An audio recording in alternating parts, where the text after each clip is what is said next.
Assalamualaikum warahmatullahi wabarakatuh. Alhamdulillah wassalatu wassalamu ala Rasulillah wa ala alihi wa ashabihi wa mawalah, amma ba'du. Para mahasiswa yang saya banggakan dan mudah-mudahan Allah muliakan, alhamdulillah pada kesempatan ini kita bertemu kembali dalam mata kuliah ilmu tauhid. Pada kesempatan ini kita akan membahas qada dan qadar.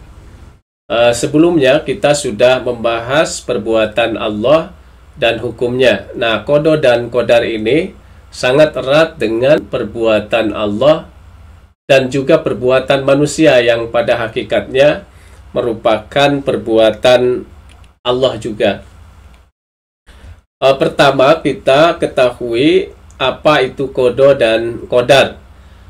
Menurut Asy'ariyah, qada itu adalah kehendak Allah atas segala sesuatu di zaman azali.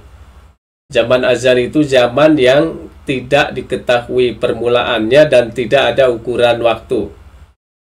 Nah, sementara qadar itu adalah mewujudkannya Allah segala sesuatu yang dikehendakinya dalam ukuran dan bentuk tertentu, atau dalam bentuk dan ukuran tertentu. Jadi qadar itu adalah realisasi daripada qada.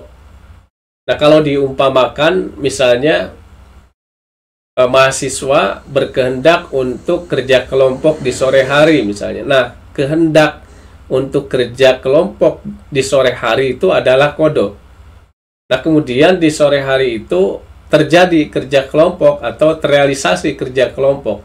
Nah, itu qadar, ya. Nah, hubungan qada dan qadar ini dijelaskan di dalam ayat Al-Qur'an, di antaranya di dalam surat Al-Hijr ayat 21. Wa im min say'in illa indana khazainuhu wa ma nunazziluhu illa biqadari ma'lum. Wa im min say'in, dan tidak ada sesuatu pun illa indana kecuali pada sisi kami,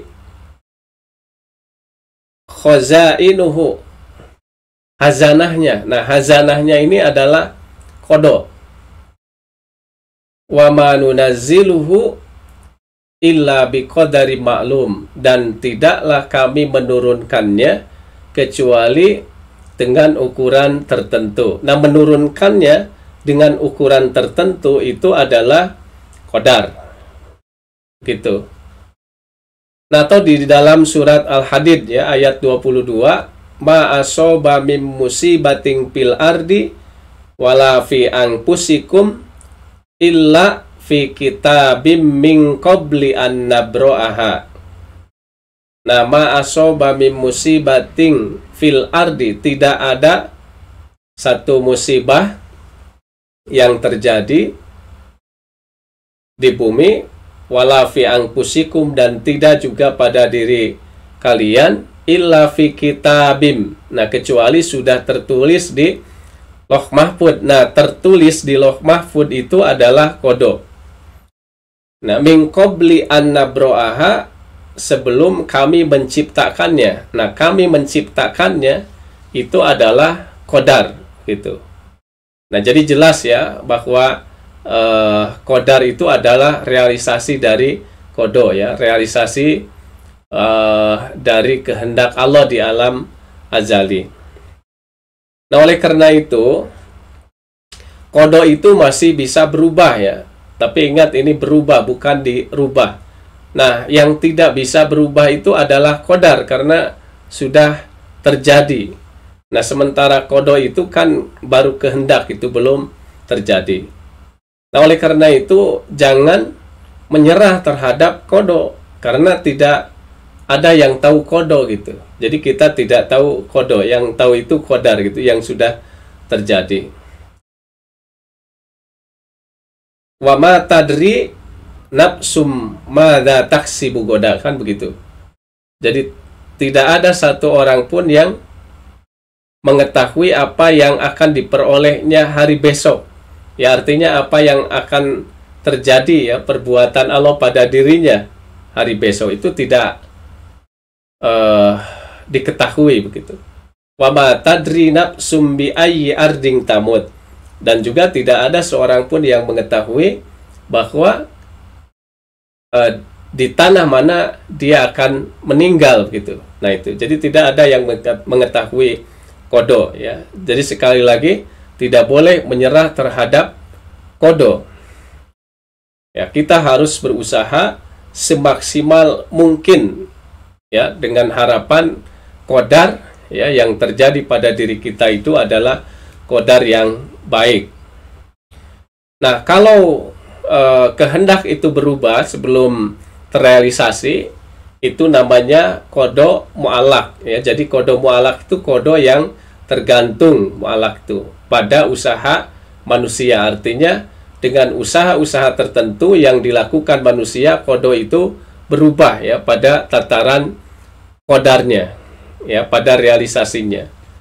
Nah, yang tidak berubah itu qada mubram ya. Jadi ini tidak berubah sampai pada realisasinya, sampai pada qadar gitu. Jadi tidak ada perubahan.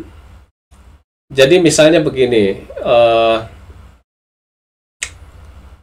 jodoh misalnya. Nah, itu jodoh itu sudah ada pada kehendak Allah begitu. Jadi tidak terlepas dari qada ya, dikehendaki oleh Allah dia dengan siapa, kemudian kapan gitu misalnya. Nah, kalau qada itu ya, qada tentang jodoh itu, kehendak Allah tentang jodoh itu kemudian berubah ya karena usaha seseorang. Misalnya yang tadinya mau berjodoh dengan si A tapi kemudian dengan si B. Nah, kemudian waktunya juga misalnya lebih cepat ya, misalnya tadinya usia 30 ya, tapi kemudian usia 25. Nah, itu karena usaha-usaha tertentu. Nah, itu maka disebut dengan qada mu'allaq. Nah, tetapi kalau qada itu ya, kehendak Allah tentang jodoh seseorang itu tidak berubah dengan usaha-usaha orang itu maka disebut dengan qada mubram. Nah, itu jadi sekali lagi dengan qada itu tidak boleh menyerah ya, kita harus berusaha semaksimal mungkin.